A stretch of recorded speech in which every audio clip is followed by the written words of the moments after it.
Welcome to Living the Spiral. This is a place to slow down, take a breath, and listen to the rhythms moving through your life. Here we explore astrology, human design, the I Ching, and elemental ancestral wheels of the year from cultures around the world. These are old maps and living languages that help us sense where we are in time, what is asking to unfold, and how we belong to something far larger than any single moment. In each episode, we trace patterns in the sky and in the body. We weave myth with lived experience, intuition with practice, and the personal with the collective. Living the Spiral is about learning how to move with change instead of pushing against it, about meeting transitions with curiosity, integrating polarities, and remembering that every season carries its own powerful wisdom. When you begin to listen to the cycles, life starts to feel more connected, more meaningful, and more alive. I'm your host, Allison Dale, and this is Living the Spiral podcast. Hey loves, welcome back to Living the Spiral. I'm Allison, and you are arriving just in time for the solstice, the summer solstice. It's known as Litha, the longest day of the year, and it's the cusp between Gemini and Cancer season. So here we are with Cancer season ready to begin. Okay, so I want to take a breath with you for a second before we dive in, because this season is one of my favorites to talk about, and it's also a pretty complex one astrologically. There's a lot happening in Cancer season 2026. And at the same time, the whole invitation of Cancer season is to not let the noise of what's happening out there drown out what's happening in here. So let's start there. Let's start in the body. I invite you to take a breath wherever it is you are, a deep breath through your nose, putting a hand on your chest if that feels right, feeling your feet wherever they are. Cancer says, come home. Come home to yourself. Come home to your heart. Come home to your belly. Everything else can just wait for a moment. Just taking another couple breaths here as we begin this dive into Cancer season 2026. So here's what we're going to do today. We're going to talk about Cancer season from the beginning, and at the beginning going all the way back to Babylon and Sumer and ancient Egypt, because I like to go back in history and give a little context and foundational wisdom about the season in addition to the transits that are happening. And the story of the crab is a lot older and stranger than most people know. And so we'll get into that, and then we're going to move into the mythology and the human design gates of the season, as we do every month, because these gates, as they pass through, as the sun passes through each gate during Cancer season, they tell such a beautiful story arc about the evolution of the crab archetype. And then we'll get into the transits, because again, there's a lot going on this summer, and I want you to feel prepared and oriented instead of alarmed. So let's get into it. So one of my favorite things to do when I'm working with a sign is to go all the way back before Greece, before Rome, before the symbol that we just come to know in pop astrology as the crab. The region of the sky that we call Cancer is one of the oldest marked territories in the human celestial imagination, and it wasn't always a crab.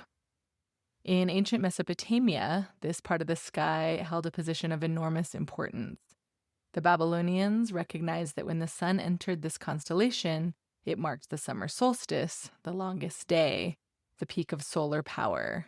And they called this celestial location the Gate of Man, which was a divine portal through which souls were believed to descend from the heavens to be born into human bodies. So think about that. The sky was a threshold of birth itself. It was like a womb. It was the entry point of existence. It was home. And that carries through to the symbology of Cancer these days. But I think it's so beautiful that the Gate of Man was the summer solstice part of the sky back in the ancient times when the zodiac was being developed. And in the Babylonian astronomical tradition, this constellation was known as Mul al-Lul, And I don't know how to speak Babylonian, ancient Babylonian, so if I pronounce that wrong, my apologies. I'm always welcome pronunciation feedback on any of these things, but Mul al Lul.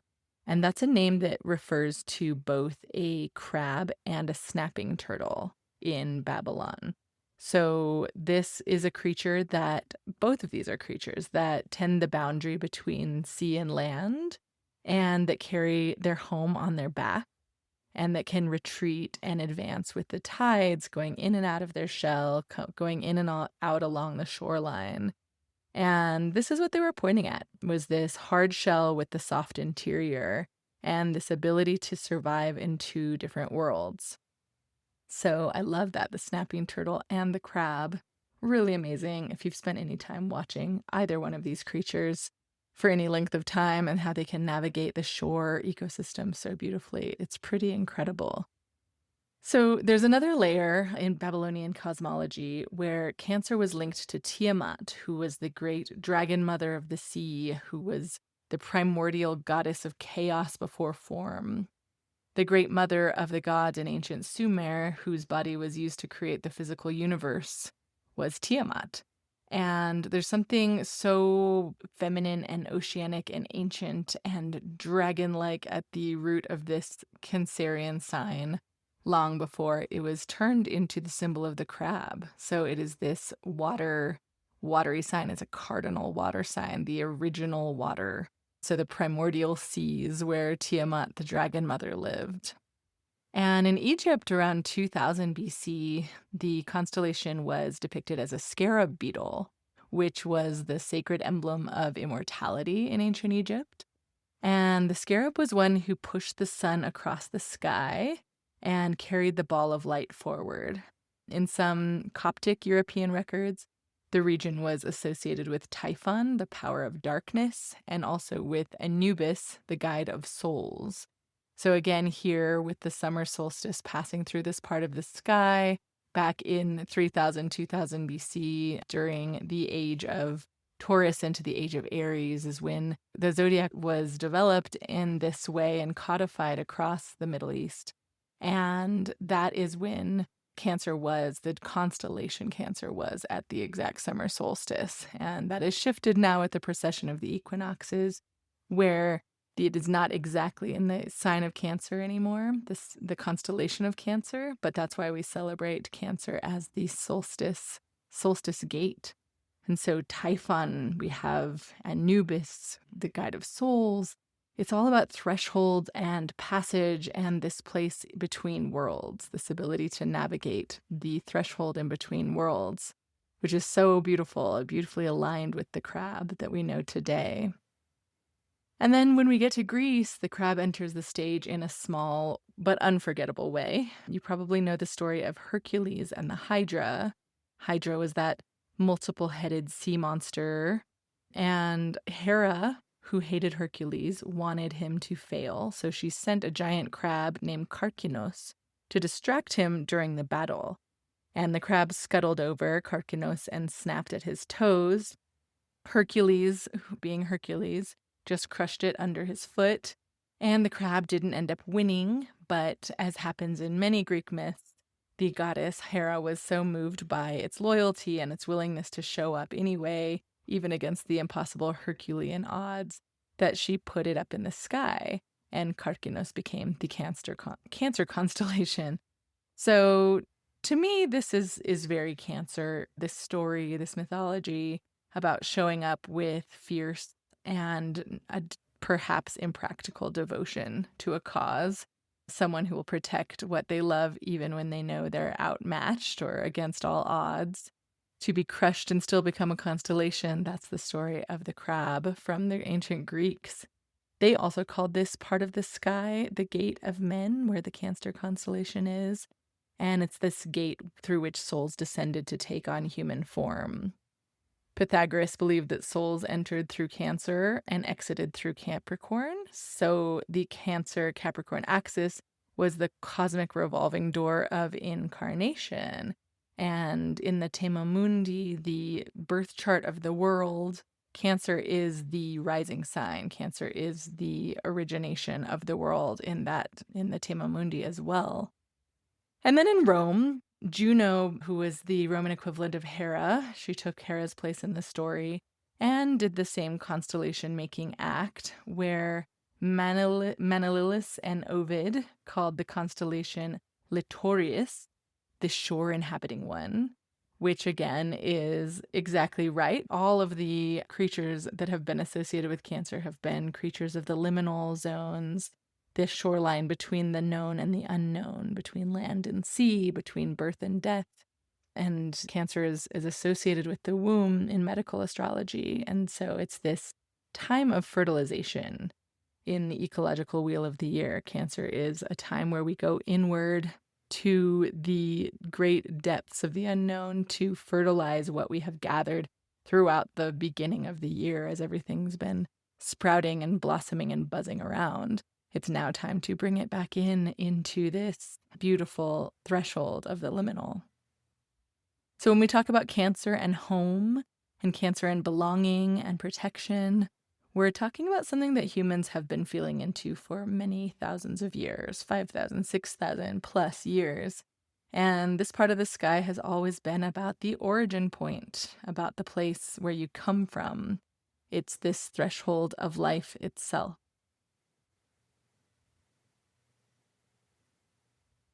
So I mentioned the Thema Mundi a minute ago, and I didn't get into it because I was just on my ramble, but I'd love to add a little bit to that because it's one of my favorite things in all of traditional astrology. The Thema Mundi is known as the world chart, and it is basically the mythical birth chart of the universe that was used by ancient Hellenistic astrologers. And the Thema Mundi, as I mentioned, has Cancer rising. So if you look at the chart of the entire birth of the world, it is Cancerian. And the Thema Mundi is really a teaching chart. It's not trying to map a historical, literal event. But the Hellenistic astrologers who were writing in Alexandria and Antioch around 100 BC and beyond used the Thema Mundi to explain why the system of astrology, the Hellenistic system, works the way that it does. It explains why the moon rules Cancer, and why trine is a beneficial aspect, and why the whole structure of planetary dignities, where planets are at home and in fall and in exaltation and in detriment, why does that unfold the way that it does? And they say these astrologers, I would love to go back to Alexandria, Egypt around that time, by the way. That would be my top time travel choice. Amazing, but I digress. The answer that these astrologers said was that it was all of these things were written into the birth chart of the world itself. And that chart begins at 15 degrees Cancer, which exactly conjunct the moon. And each planet sits in its own domicile sign in order outward from the luminaries. So we have the moon in Cancer, the sun in Leo, Mercury in Virgo, Venus in Libra, Mars in Scorpio, Jupiter in Sagittarius, and Saturn in Capricorn. And so the choice of Cancer as the ascendant of this chart wasn't arbitrary. Part of it connects back to Egypt, where the heliacal rising of Sirius, the brightest star in the sky, the dog star that's right there next to Orion, that happened when Cancer was on the eastern horizon. And it marked the annual flooding of the Nile at the summer solstice time, which was the beginning of the Egyptian year, when life began to return to the land. And this flooding of the Nile with Sirius heliacal rising was a rebirth throughout ancient Egypt. And that rebirth began with this ancient mythology of the womb, of the threshold moment, of the liminal, of the gate of man, and that was Cancer rising. So the deeper symbolism in this is that the world was born with the moon on the horizon, and it was a nurturing place as the first face of its existence, as a water sign that's all about feeling and care and the mother. That was the original orientation of life, the nurturing flooding of the Nile. And this is why Cancer isn't just a month on the wheel. In some cultures and ancient traditions, it was where the wheel actually begins. And as I talk about the wheel all the time, I've mentioned this pretty much every episode, but want to reiterate that the wheel does not begin in Aries season and end in Pisces, although that is the story that I do like to tell from the sprout all the way back to the compost. But you can really choose any point on the wheel for your new year, for your time of rebirth. I oftentimes choose Scorpio season because that's like when you're going into the dark time of the year. Sometimes I'll choose Aries season as the emergence of the sprout, but the Cancer season as this nurturing time of fertilization feels like a really beautiful new year as well. So let me talk about Cancer as a sign for a minute. If you're newer to this world of astrology, or if you have some internalized shame or internalized pride around some of the flatter cultural takes, like Cancer being the emotional one or the clingy one or the homebody. And we can get into that a little bit here. Cancer is a cardinal water sign, the cardinal water sign of the zodiac. And cardinal simply means initiating or beginning, launching into new territory. And water is the element, the cardinal is the modality, and the element is water, which is all about feeling and sensing, receiving, flowing, watery things. And Cancer in the planetary sphere is ruled by the moon, the luminary that really means that it lives in time differently than a lot of the other signs. We have most other signs that Leo is ruled by the sun, and then all the other signs are ruled by one of the planets. So Cancer is the only sign ruled by the moon, which is the quickest moving celestial body around the earth, around the ecliptic. And so it really has a different vibration. And I really like to think about lunar time as very obviously cyclical. It's very much not linear. You can think about Saturn when it was looked at in the sky back in the day by our ancestors. It would have seemed it was so slow moving that the cycle of it wasn't as obvious. But the moon moving around every 28 days is obvious that it's going through the progression, and you can see it. You can very, very clearly see the cycles of it, where it goes in and out, full and dark, present and hidden, like the crab, in and out of the shoreline, in and out of the watery caves. And this is Luna time, not Chronos time. Chronos is Saturn, and chronology comes from Saturn, which is more of a, not necessarily linear, but slower time. And our culture tends to run on Chronos time, on chronology, on the type of time that has deadlines and schedules and productivity and forward momentum. But Cancer season is the time of year where, especially in the Northern Hemisphere, where it is long days and lots of activity, Cancer really asks us what it would feel like to live in Luna time, to really move with the natural rhythm of filling and emptying, resting when it's dark and expanding when it's full, really tapping into the tidal nature of life rather than the longer term Saturnian chronological clock.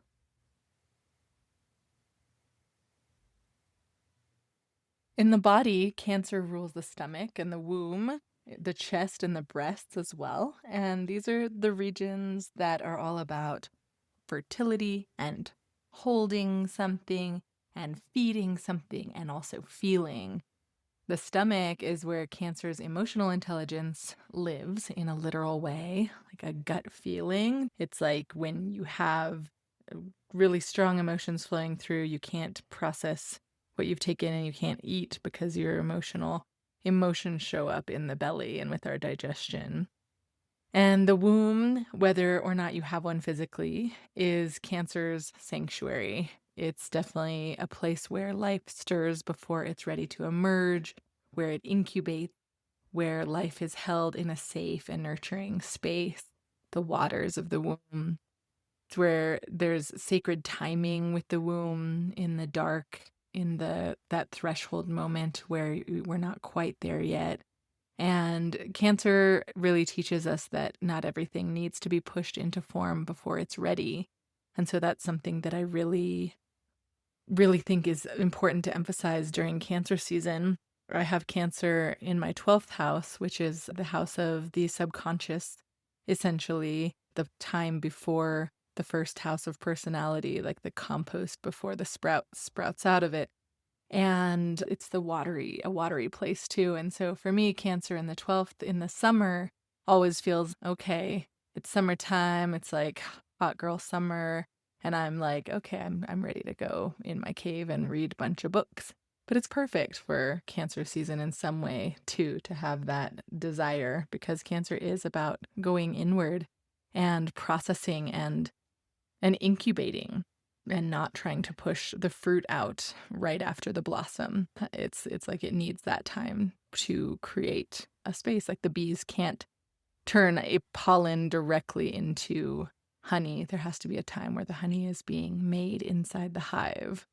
So every Cancer season, I think of this poem, this Wendell Berry poem that you've heard before if you followed me for a while.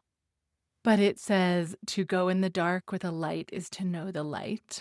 To know the dark, go without sight, and find that the dark too blooms and sings, and is traveled by dark feet and dark wings. To know the dark, go dark. Favorite poem. I love it. And I think about it a lot in Cancer season because we are a culture that is terrified of the dark most of the time, and we carry lights everywhere with us and shine spotlights everywhere we go. And we're always on, and we're striving to always be connected and available. And there's something about that constant connectivity, as wonderful as it really is, that it means we never get to really practice being in that dark incubation space, being alone with ourselves. I think reparenting and remothering, refathering has become a big trend, and oftentimes that's thinking about our inner child. But what about going all the way back to the womb and thinking about being in that nurturing space where you're being fed through the umbilical cord and you're like floating around in the water. Your eyes are closed, but you're just existing, being with what is not available to choose or see yet. That is what Cancer season asks of us in the middle of summer in a lot of ways. Cancer really asks us to come home without carrying a light from the outside world with us, and to find out what's in there when everything settles. And it comes after a very busy season. Gemini is the pollinator, the bumblebees and the butterflies and the hummingbirds that are just booping around to all the different flowers. And then at a certain point, the flowers have pollinated all they're going to pollinate for the time, and it's time to go inside the hive or inside the nest or wherever it is that you go and figure out what it is that is in there, bringing everything back into that incubation place where it's such a fertile darkness. And when we look at the life cycle, Cancer falls in the stage of the wheel that corresponds to adolescence, which is the threshold between childhood and selfhood and adulthood, where you're starting to really ask deeper questions and look at yourself in the mirror as an adolescent and say, who am I when no one is watching? Where do I belong? Where is home? What am I feeling? It's really this emotional cocoon of becoming Cancer season. And in the life cycle, it comes before Leo's early 20s. I think of Leo as, ta-da, I'm here. I'm like leaving the house. I'm 18 and I'm ready to go show myself to the world. But before that, you have to be a teenager. And I think of the brooding, moody Cancer as so teenager, right? And it comes after Gemini, and Gemini is the child that is chatting and learning and just gaining new skills and very much social creature. Then there's usually a time in adolescence where we go a little bit more inward and start our live journal, start just checking in with our own selves within the womb of our space. And I can just see a vision of myself now in my canopy bed, completely hidden out from the world, writing my journal as a 14-year-old. So that is Cancer in the body and the life cycle, and I love how it connects with the mythology of the constellation of that threshold and that gate, because it is very much a threshold period, this middle of summer season. So in the Wheel of the Year, the summer solstice rings in Cancer season, and the pagan tradition the pagan kind of Germanic and Celtic wheel of the year, calls the summer solstice, the beginning of Cancer season, Litha or midsummer, and it falls around June 20th to 22nd each year. This is the longest day, the shortest night. The sun is at its peak. And we have to also be aware that on Litha, on midsummer, the moment of maximum light is also the moment when the days begin to get shorter and the dark begins to return. So this is the time in the pagan celebrations that the Holly King defeats the Oak King in this old Celtic myth, and the dark part of the year begins to return.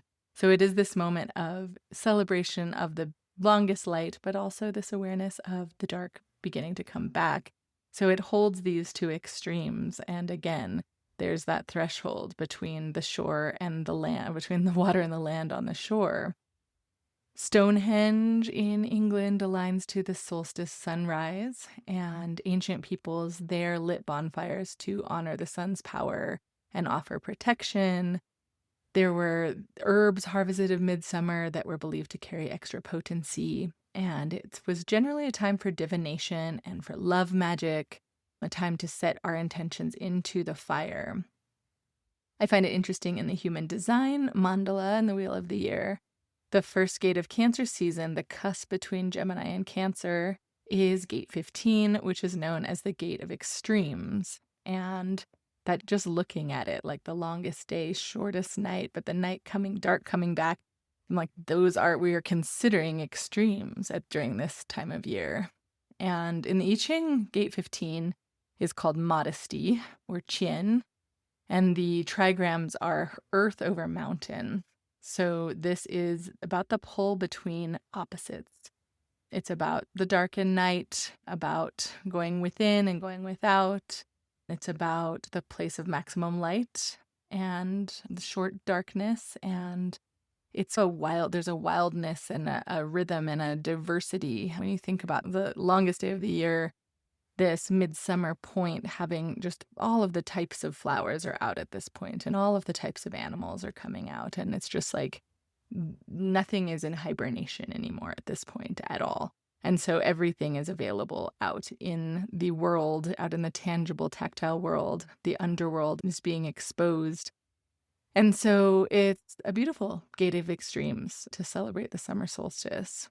In the Gene Keys, the journey goes from the shadow of dullness, which is the flatness that can come from losing your rhythm with the diversity of the full, larger, exuberant world, to the gift of magnetism, which is about this magnetic quality between beings, is how I see it, where we are drawing others in through our authentic, full self-expression, rather than efforting, and we're not dimming our inner light. It's about expressing your full light and acknowledging the chaos of the world, and that there is diversity within chaos, and we need that diversity to thrive. So magnetism is the gift, and then fluorescence is the city of gate 15, the summer solstice gate, which is fluorescence here is like a fluorescent light, perhaps fluorescent colors are very bright. But it's also thinking about flowers being in full bloom, like floor of fluorescence, which is being in the right place at the right time, at the right pace, and just having everything in its chaos and its diversity kind of intermingling with each other. So it's peak energy, right?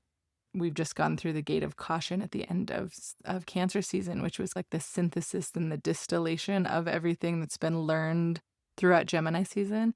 And then you hit gate of extremes, and it's about bringing whatever has been distilled into the light, and ask what you're ready to begin releasing and fertilizing and incubating. It's no longer a collecting and pollinating time. We've moved into peak fluorescence, peak time of sharing and connecting.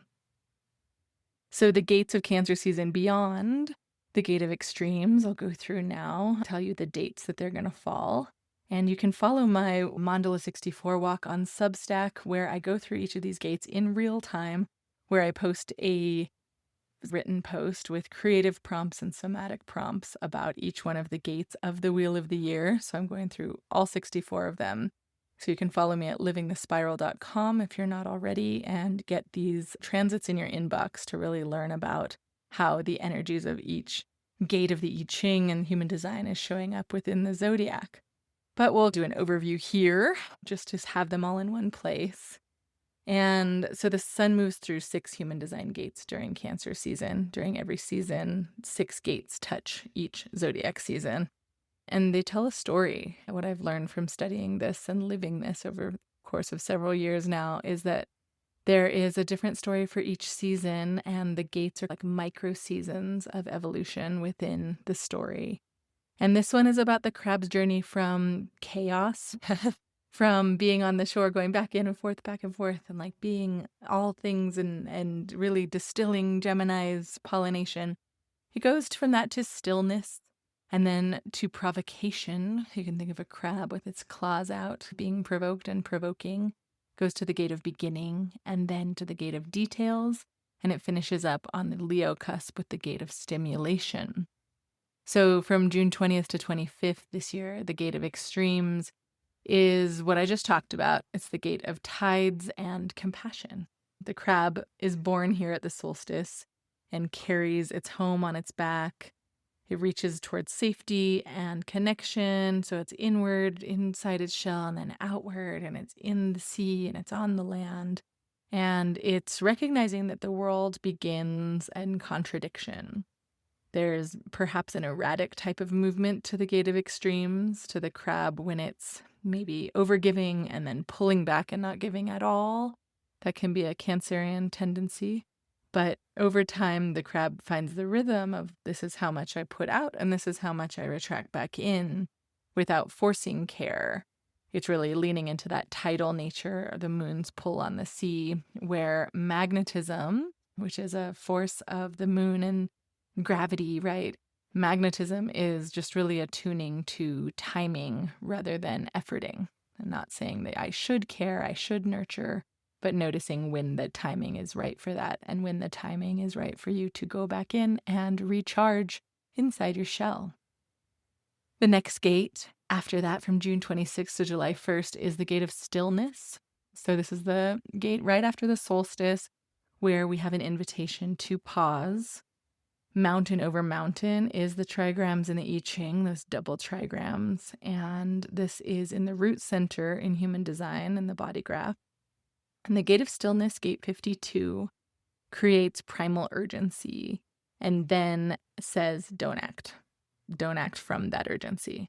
The shadow of gate 52 is stress, where there's a certain pressure that tightens our body and locks us into kind of a fixed formation, locks our breath. But stillness, when we think of the mountain, the power and beauty of mountains, this gate is really about active restoration.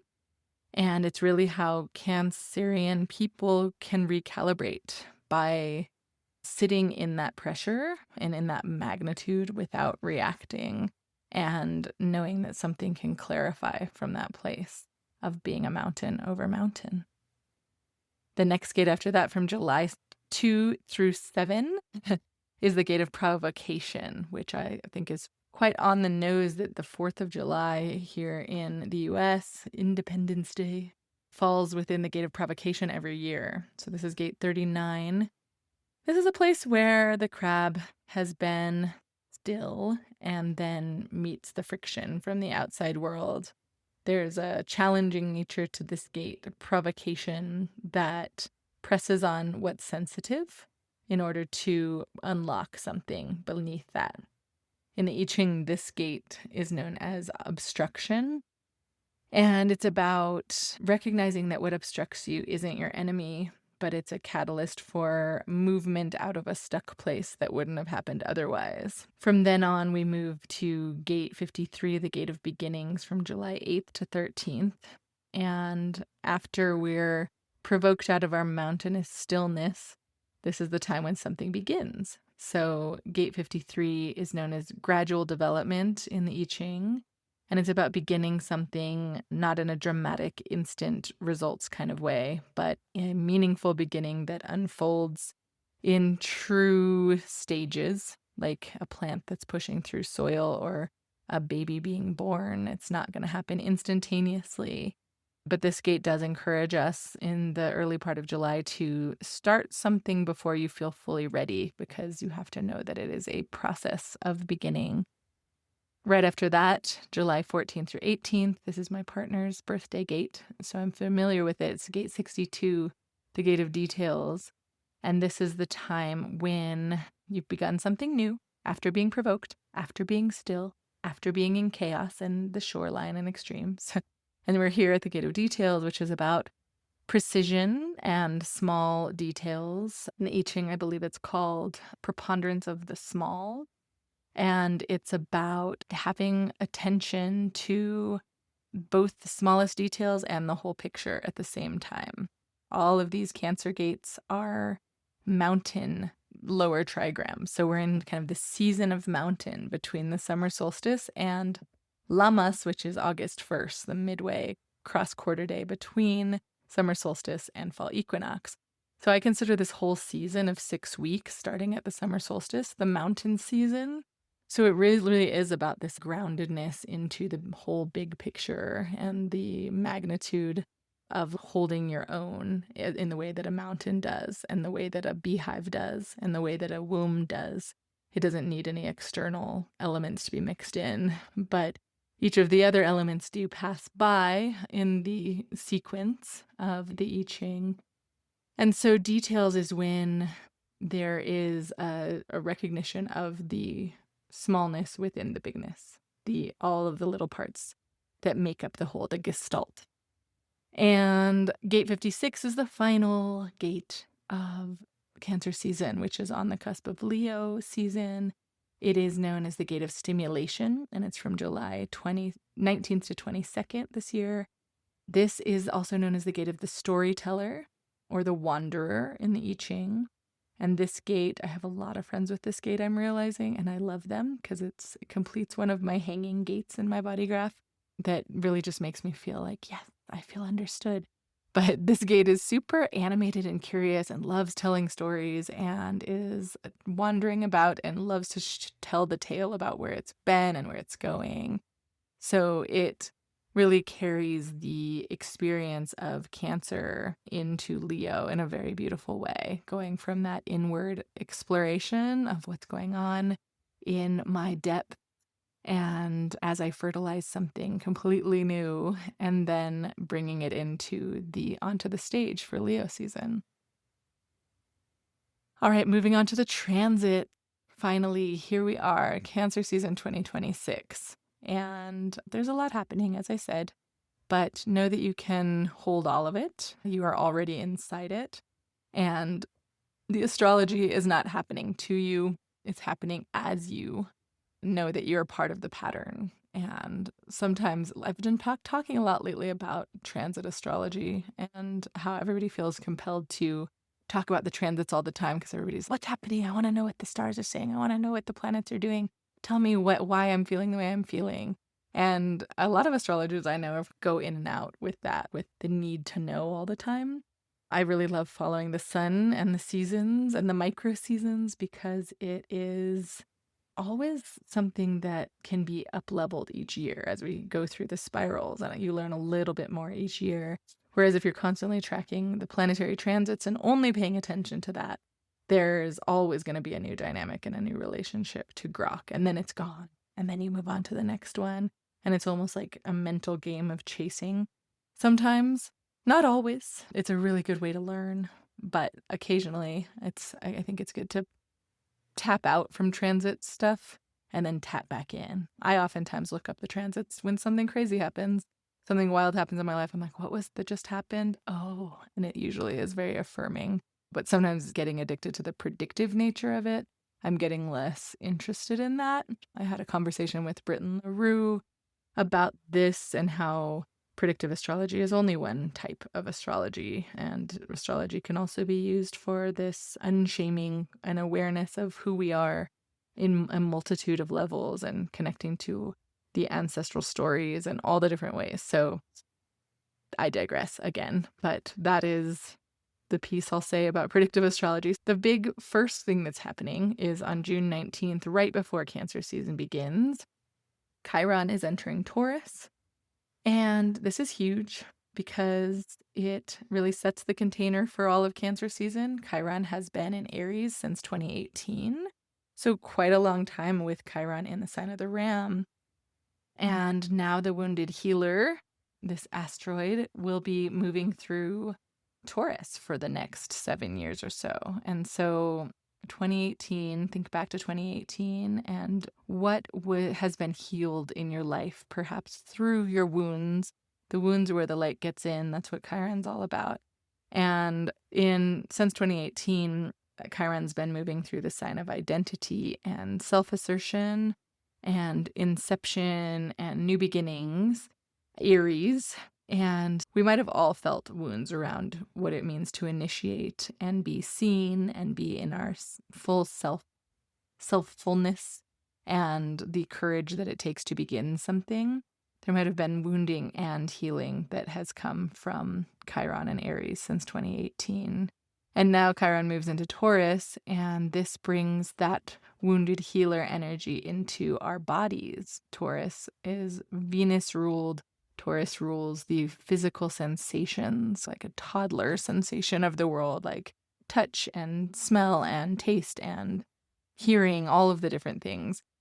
And so we're moving into considerations around what we need to heal, about what we value and what we own. Taurus is about material possessions as well, the material world, the earth, what we feel we deserve. That might come up over the next several years.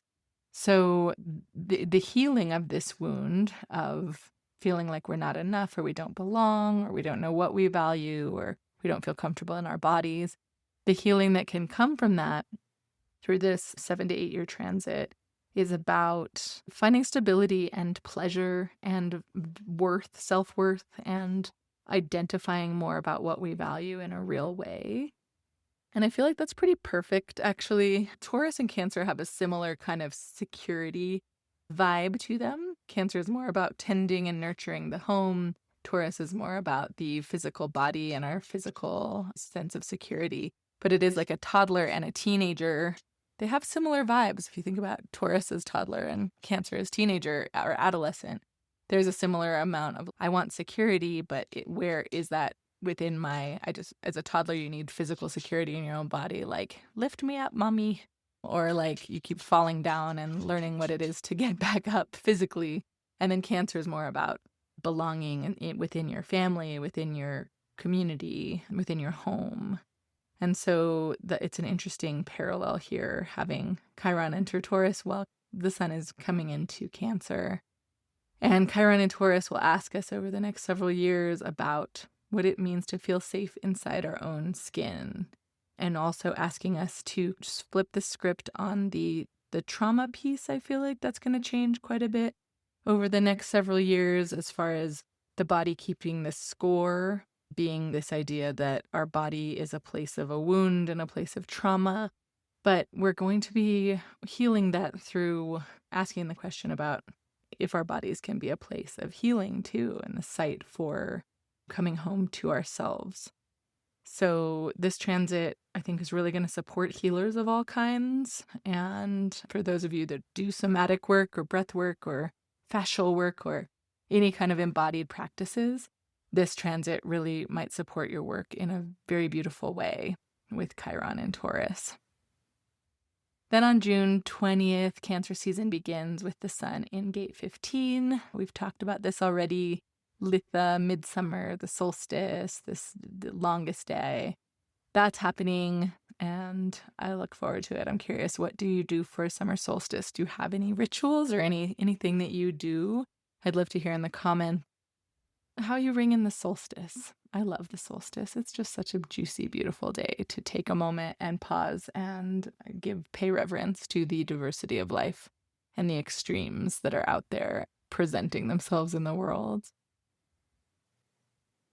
One thing that I want to talk about that I didn't talk about when I was doing the whole life cycle and the body, all of these different cycles of the way I view the zodiac, The life cycle of the seed, the life cycle of a plant is really my main way of looking at the zodiac stories that just go back to this basic universality, I feel like. No matter where you are on the planet, seeds grow and blossom and fruit and die and go back to the earth in the same exact way.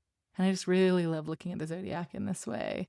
So as Aries season is the sprout, I've always talked about the ram's horns being equivalent for the sprout. And then Taurus being all about sensuality and embodiment. And our senses is this blossoming flowers that are emerging as the bull sits in the meadow. And then Gemini season is the pollinators that come and pollinate those flowers and buzz all around and chat with each other and spread the word from one flower to the next, that kind of communicative, mercurial way. I just see bees. I just see the bees. And then Cancer season, I really like to look at as the season after blossoming and before fruiting. It's what comes in the middle. It's that season. I want you to imagine a cross section of a flower when of a flower where the petals have fallen off, but it's now putting the energy back into the ovum, the fertilization where the pollen is closing in on the pollen, and there's this beautiful lovemaking happening between the pollen of another flower and the ovary of one other flower. And it just also reminds me of the honey that's being made in the beehive, where there's been all this buzz, like chatter, chatter, chatter, and then it's okay. This is a point of stillness, inwardness, dropping off what's the things that are no longer relevant, and then coming into this place of creating the fruits of your labors. And so it's a hard season if you don't, sometimes within the life cycle of a plant, it's like it goes from flower to fruit. And when you really have a relationship with plants, you know that there's a time in between the flowering and the fruiting where something else is happening, but it's hidden. And to me, that's like summer solstice. It feels like a time to just pay reverence to that and know that Cancer is the breasts and the womb and these life-giving, nurturing body parts as well. And this transformation from childhood to adulthood, there's this beautiful thing going on. If you've ever saw The Lion King, there was a moment where Simba's crossing across a river in the Hakuna Matata between being a baby cub lion and the adult Simba that we know and love, who claims his responsibilities, but there's this awkward adolescent phase. And to me, that's the Cancer phase of this transition between walking across that bridge. And now I'll move on to the next transit. On June 28th, Mars enters Gemini. And this is a crash, bang, boom dispersion of energy. Mars in Gemini is quick and restless and scattered, I would say. It's like a bull in a china shop kind of energy in some ways. It's always Mars is energetic and Gemini is here and there. And so it's moving in a bunch of different directions at once and talking quickly, thinking quickly, maybe arguing for fun. So mind that time of Mars in Gemini. And then on June 29th, the next day, Mars will immediately square the lunar nodes in Pisces and Virgo, which is a point to think about our direction and our purpose being tested.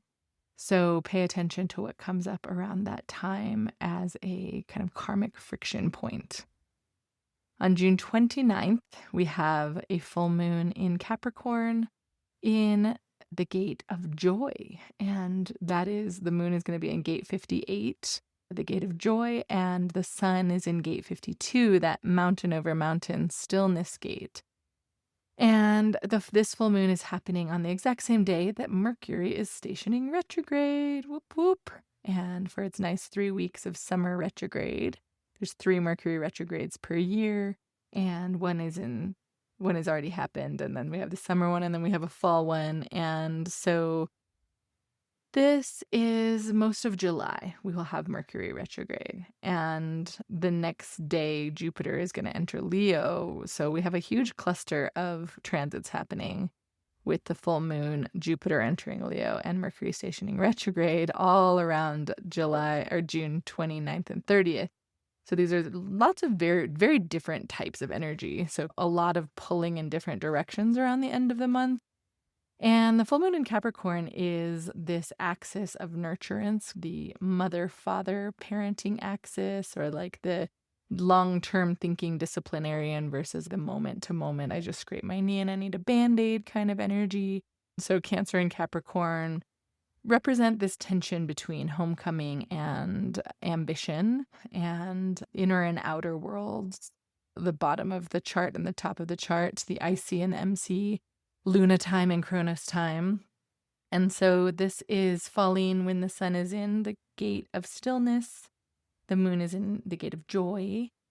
And so where the moon is in gate 58 is known as joyousness in the I Ching, and it is lake over lake, opposite from mountain over mountain.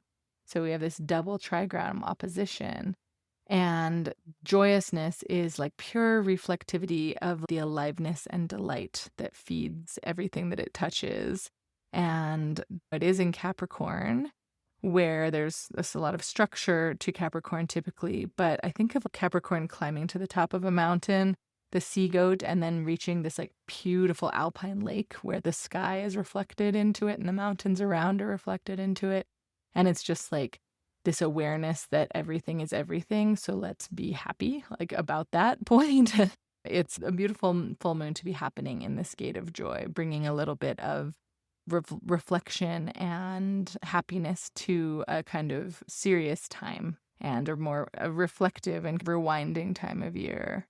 So Capricorn is about what we're building, and it could be a good day for releasing and coming to a culmination point of what you've been building, and really sitting with the question, not just about, is this ambitious, but does it bring you joy? Does it carry a aliveness within it?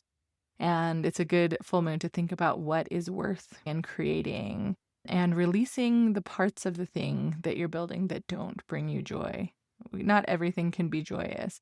This is really about recognizing nurturance, how we're nurturing something through our close to home and through our longer term ambition, that whatever it is that we're building should have a little bit of that joy in the sense of pure lake energy, reflective of the larger picture that makes you happy because it's doing something it's big, right? There's a bigness to that.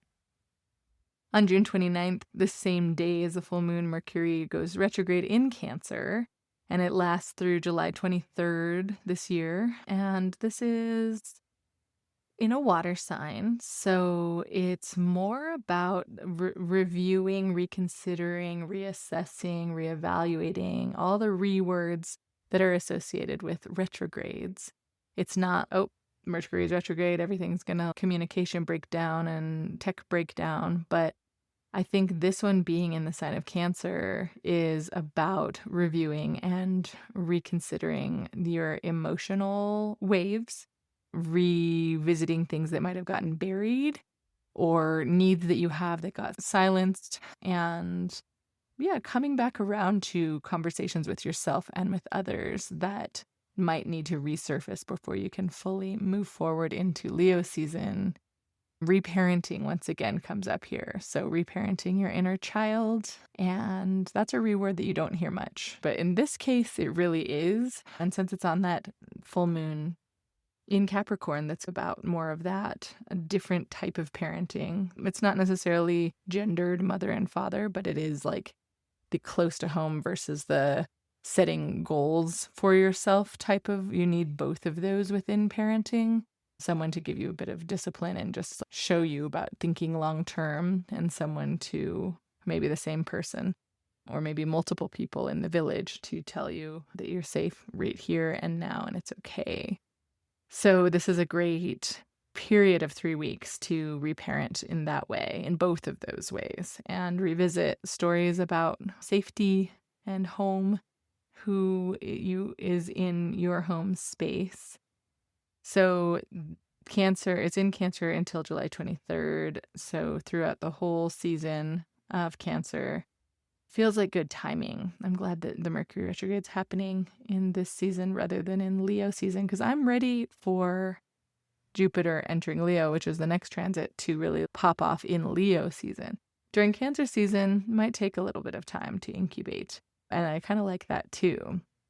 But on June 30th, the very next day after Mercury Rx and the full moon in Capricorn, Jupiter, the planet of expansion, the planet that expands everything it touches, is entering Leo. And this one is big because Jupiter transits through a sign per year.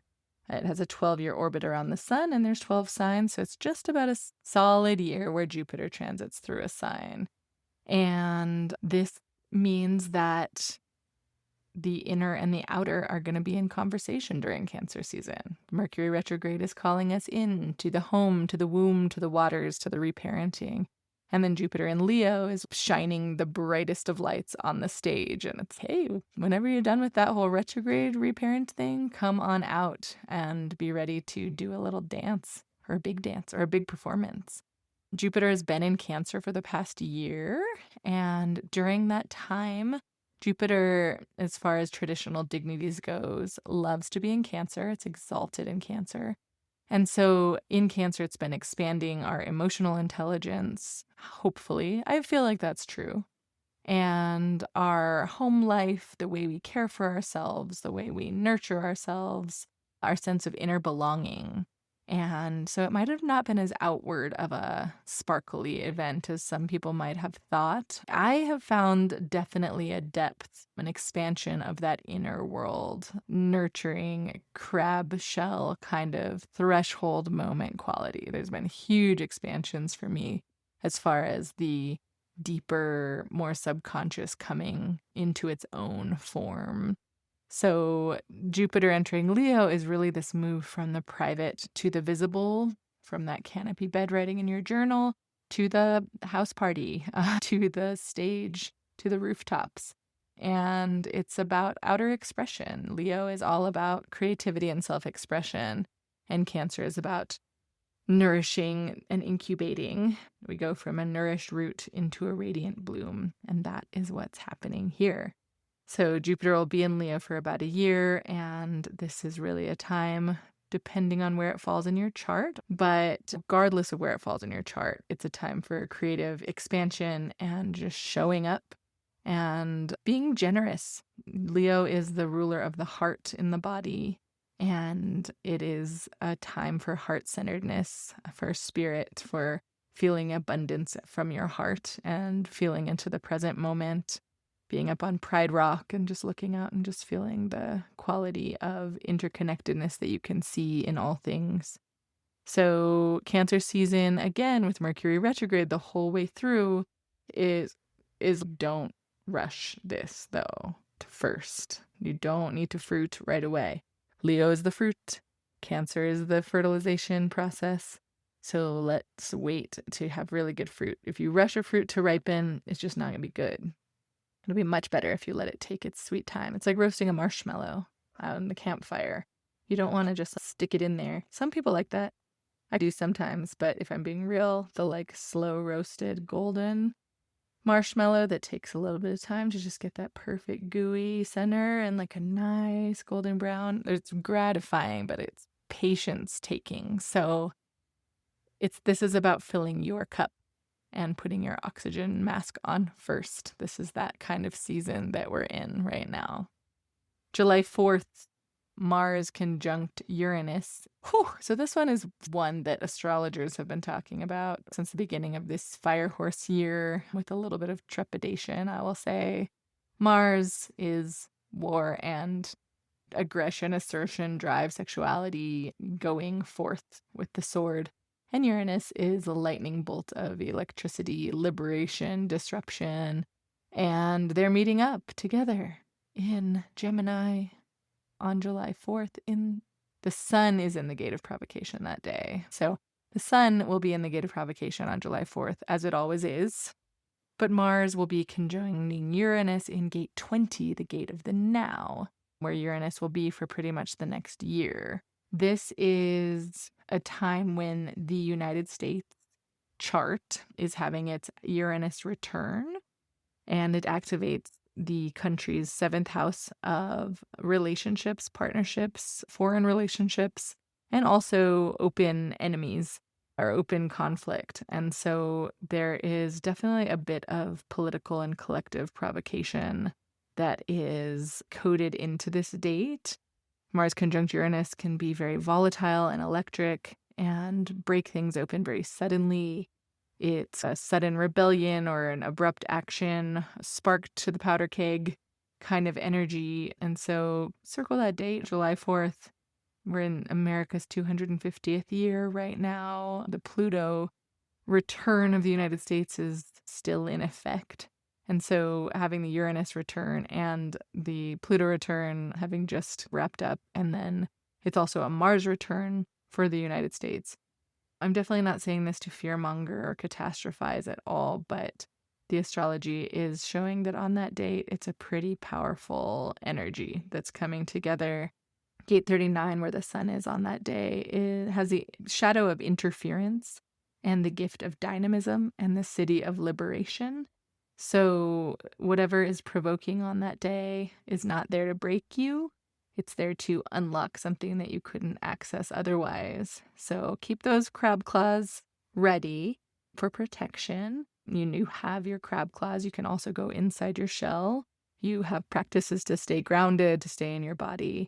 And whatever comes through on that day for you personally or in the collective, we can think about it as a time when the provocation is surfacing what is real and what needs to be surfaced. All right, so we have a couple more here. Neptune is stationing retrograde on July 7th, and all the outer planets station retrograde about once a year.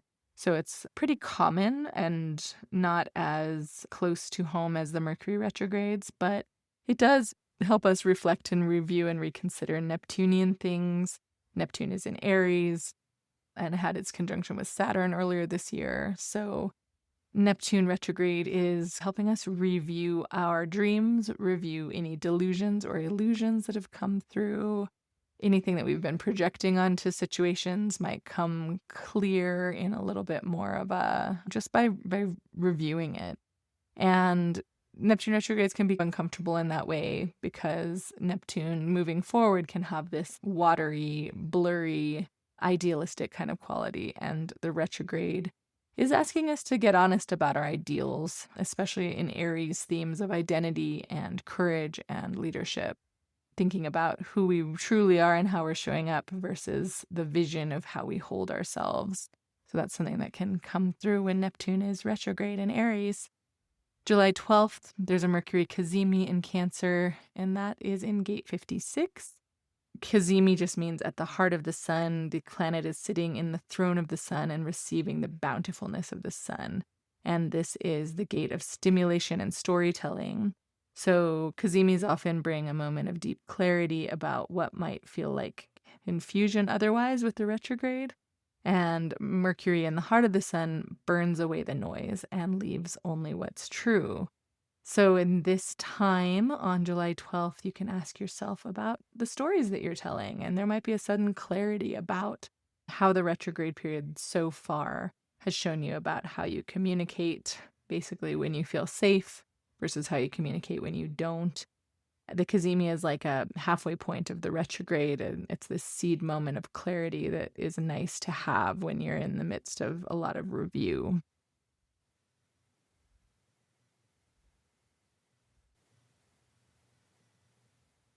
All right, the final transit I'll talk about is July 14th. There is a new moon in Cancer at 22 degrees in the gate of details, gate 62. And this is conjunct Mercury retrograde. So again, a new moon of seeding things, but it's a quiet one, it's a reflective one, it's a retrospective one. And Jupiter has entered Leo by this point. So we're starting to feel that Pride Rock stage kind of quality, an ego kind of quality perhaps to some of the things happening out in the world with that Mars-Uranus conjunction as well. 10 days before this, there might be a lot of energy. And so this new moon is an invitation to go back into the interior, into the details of your life before the spotlight finds you. And again, 62 is about the small thing that shifts the whole big picture. Gate 62 is where the Venus and Jupiter conjunction happened in Gemini season. So this is about asking, what do you want to bring with you into the next chapter, what you want to pack with you to take on to the adventure of Jupiter and Leo. So standing back with all this, Cancer season 2026 opens with Chiron crossing into Taurus, this new era of embodied healing. It begins at the solstice, at the time of peak light and the return to darkness, the beginning. And the new moon then invites us into a period of stillness and incubation. At the end of June, 3 things happen all at the once. Mars goes into Gemini, Mercury turns retrograde in Cancer, and Jupiter crosses into Leo. This is a time of the warrior kind of accelerating and the mind turning inward and the spirit preparing to emerge onto stage. So pay attention to the end of the month, 28th through 30th of June. There is just a convergence of different energies that are highlighting different angles of that moment. The 4th of July brings this provocative, potentially volatile Mars-Uranus conjunction in with the sun in Gate 39, provocation. So it's asking us about what needs to be unlocked and what has to give for us to be liberated and to be free. So it's perfect for the 4th of July, maybe. Neptune's retrograde on July 7th is dissolving illusions and starting a period of reassessing our dreams. And then the Mercury cazimi on July 12th is a clarification of the Cancerian themes of how we care for ourselves and others. And then the new moon in Cancer on July 14th is planting it in the deep ground of the self. So this is Cancer season. And we're moving through the gates of extremes, stillness, provocation, beginnings, details, and stimulation. We have the crab moving along on this journey from the chaos of the solstice and the diversity in the extremes to telling some really good stories as we enter Leo season. So that is Cancer season 2026. We started here with the crab in Babylon and the gate of man, the soul's portal into embodied life. We moved through the 6 gates of the season, from extremes to stimulation, following the crab's arc of growth and story. And we walked through some complex and contradictory transits that are all happening at once. So it's going to be a big month ahead, and I hope that you're feeling a little bit more oriented as to how to approach these clusters of planetary energy that come up. I want to leave you with something, the Wendell Berry poem I mentioned earlier that keeps coming back to me, this quote of "to know the dark, go dark." Time to come back to your inner self, to your womb, to your values, to your deepest, most personal sense of what is beautiful and true and worth protecting. We're also connected right now all the time to everyone, everywhere, so many reels, so many stories. And it's harder and harder to go dark these days and step out of the signal and the noise and be in a place where you can see the Milky Way and let it hold you like a cradle and let that vastness come in through your body from space. Let yourself be small inside something vast. So Cancer season is really an invitation to do that, to go dark enough to come back into connection with yourself and really just be there. So I'm really glad you're here. I'll be doing the Mandala 64 walk posts week by week on Substack as the sun moves through each gate. So if you want to know about the micro seasons, the micro weather of the season, you can subscribe there. And I'll be recording some rising sign horoscopes for Cancer season that are going to be coming out separately. If you want to go deep into your own chart and see how this next month ahead is going to land for you personally, my books are open. I have soul shine readings at hearthandspiral.com. And this looks at your astrology and human design together and your timing and what is moving in your world right now. So thank you so much for walking the spiral with me. And may your Cancer season be tender and fierce in exactly the right proportions. I'll see you next season, if not before. All my love. A beautiful Cancer season ahead.